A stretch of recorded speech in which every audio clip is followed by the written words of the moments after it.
Nous sommes en l'an 1492. Christophe Colomb, un explorateur italien financé par la couronne espagnole, met les voiles vers l'ouest. Son objectif ? Trouver une nouvelle route commerciale vers les Indes orientales. Il était loin de se douter qu'il allait tomber sur quelque chose de bien plus grand, un nouveau monde. Les voyages de Colomb allaient changer le cours de l'histoire, reliant à jamais l'Europe aux Amériques. Imaginez l'étonnement de ces premières rencontres. Des explorateurs européens accueillis par des peuples indigènes avec leurs propres cultures et traditions riches. Ce fut un choc des civilisations, rempli d'émerveillement, d'incompréhension et finalement de conflits. La découverte des Amériques a déclenché une véritable tempête d'exploration et de colonisation. Les puissances européennes, animées par des rêves d'or, de gloire et de nouvelles terres, se sont lancées dans une course pour s'approprier une part de ce monde nouveau. L'Espagne, avec son avance initiale, établit de vastes empires en Amérique du Sud et centrale. Les conquistadors recherchaient l'or et l'argent, exploitant les populations indigènes et leurs ressources. Mais l'Espagne n'était pas seule. D'autres puissances européennes, dont l'Angleterre, la France et les Pays-Bas, cherchèrent également à établir leurs propres colonies. Les Anglais, en quête de liberté religieuse et d'opportunités économiques, établirent leur première colonie permanente à Jamestown, en Virginie, en 1607. Cela marqua le début d'une présence anglaise durable en Amérique du Nord. D'autres colonies suivirent, chacune avec son propre caractère et ses propres motivations.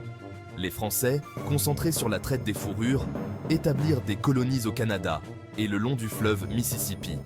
Ils entretenaient des relations relativement pacifiques avec les tribus amérindiennes, formant des alliances et s'engageant dans le commerce. Les Hollandais, connus pour leur esprit marchand, établirent la Nouvelle Amsterdam, l'actuelle New York, comme un centre commercial florissant. La concurrence pour les terres et les ressources a conduit à de fréquents conflits. Les puissances européennes se sont affrontées entre elles et avec les tribus amérindiennes pour le contrôle du continent. Ce fut une période tumultueuse, marquée par la violence, les déplacements de population et la décimation tragique des populations indigènes. Au fil des décennies, les 13 colonies britanniques le long de la côte atlantique ont développé une identité distincte. Elles étaient un creuset de peuples d'origine et de croyances différentes, unis par un désir commun d'autonomie gouvernementale. Cependant, des tensions croissantes avec la Grande-Bretagne menacèrent de briser la paix fragile. Le gouvernement britannique, accablé par les dettes de ces guerres, imposa une série de taxes aux colonies. Les colons, habitués à une large autonomie, se sont indignés de ces taxes. Ils affirmaient être taxés sans être représentés au Parlement britannique. Cela devint un cri de ralliement. Pas de taxation sans représentation. La Boston Tea Party de 1773, un acte de défiance spectaculaire contre les taxes britanniques sur le thé, a encore aggravé les tensions. Les colons, déguisés en amérindiens, sont montés à bord de navires britanniques et ont jeté des caisses de thé dans le port de Boston. Cet acte de rébellion a choqué le gouvernement britannique et a poussé les deux camps au bord de la guerre. En 1775, les tensions latentes ont finalement dégénéré en conflit ouvert. Les premiers coups de feu de la guerre d'indépendance américaine ont été tirés à Lexington et Concord, dans le Massachusetts. Les colons, en infériorité numérique et en armes, étaient confrontés à un ennemi redoutable, l'armée britannique.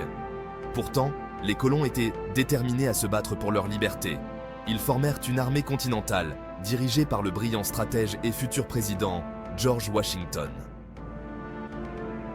Malgré des revers initiaux, le leadership de Washington et l'esprit inébranlable des colons ont permis de maintenir vivant le rêve d'indépendance. La Révolution américaine n'était pas seulement un conflit militaire, c'était une bataille d'idées. Les colons, inspirés par les idéaux des Lumières de liberté et d'autonomie gouvernementale, ont remis en question les fondements mêmes du pouvoir britannique. En 1776, alors que la Révolution battait son plein, le Congrès continental a publié la Déclaration d'indépendance. Ce document, principalement rédigé par Thomas Jefferson, déclarait que les colonies étaient des États libres et indépendants. Il proclamait que tous les hommes naissent égaux en droit et sont dotés de certains droits inaliénables, parmi lesquels le droit à la vie, à la liberté et à la recherche du bonheur. La déclaration d'indépendance était une puissante déclaration d'idéaux et elle a résonné bien au-delà des côtes de l'Amérique. Elle a inspiré les générations futures à se battre pour leur propre liberté et égalité. Après une longue et difficile lutte, les colons, avec le soutien crucial de la France, ont finalement obtenu leur indépendance en 1783 avec le traité de Paris. Les États-Unis d'Amérique, nouvellement formés, ont été confrontés à la tâche colossale de créer un nouveau gouvernement. En 1787, des délégués des 13 États se sont réunis à Philadelphie pour rédiger la Constitution. Ce document historique a établi un système de gouvernement fédéral avec un pouvoir divisé entre un gouvernement national et les gouvernements des États. Il a également créé un système de freins et contrepoids pour empêcher qu'une branche du gouvernement ne devienne trop puissante.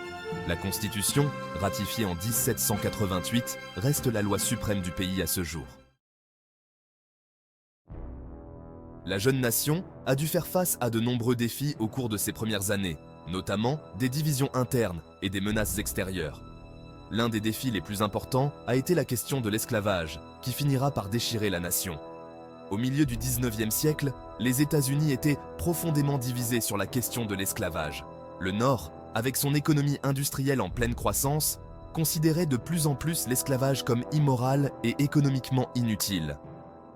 Le Sud, fortement dépendant du travail servile pour son économie agricole, défendait farouchement cette institution. En 1860, l'élection d'Abraham Lincoln, un fervent opposant à l'esclavage, à la présidence s'est avérée être un tournant.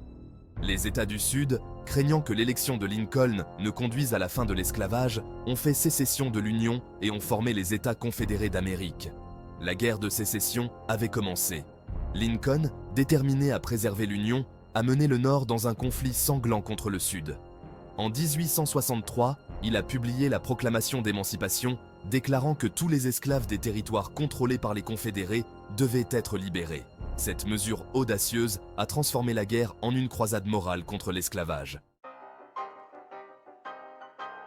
Après la guerre de sécession, les États-Unis ont connu une période de croissance et d'expansion industrielle sans précédent. Les progrès technologiques, tels que le chemin de fer, le télégraphe et le téléphone, ont transformé la nation, reliant des régions éloignées et alimentant la croissance économique. Des entrepreneurs et des industriels comme Andrew Carnegie, un titan de l'industrie sidérurgique, et John D. Rockefeller, un magnate du pétrole impitoyable, ont amassé d'immenses fortunes et bâti de vastes empires industriels. Leurs innovations et leurs pratiques commerciales ont façonné l'économie américaine moderne, mais leur immense richesse et leur influence ont également suscité des inquiétudes quant aux inégalités et à l'exploitation des travailleurs. L'essor des grandes entreprises a entraîné des changements importants dans la société américaine. Les villes ont connu une croissance rapide. Les gens affluent des zones rurales à la recherche de travail. L'afflux d'immigrants d'Europe et d'autres parties du monde a fourni une main-d'œuvre bon marché et abondante, mais a également entraîné des tensions et des défis sociaux. L'industrialisation rapide de la fin du 19e siècle a eu un coût. Les travailleurs, souvent soumis à des conditions de travail difficiles, à de bas salaires et à de longues heures, ont commencé à s'organiser et à lutter pour leurs droits. Les syndicats sont apparus comme des forces puissantes, exigeant de meilleurs salaires, des conditions de travail plus sûres et la fin du travail des enfants. La lutte pour les droits des travailleurs s'est souvent heurtée à la résistance de puissants industriels qui ont utilisé leur richesse et leur influence pour réprimer les mouvements ouvriers. Les grèves et les manifestations ont souvent été réprimées dans la violence et le gouvernement a souvent tardé à intervenir en faveur des travailleurs.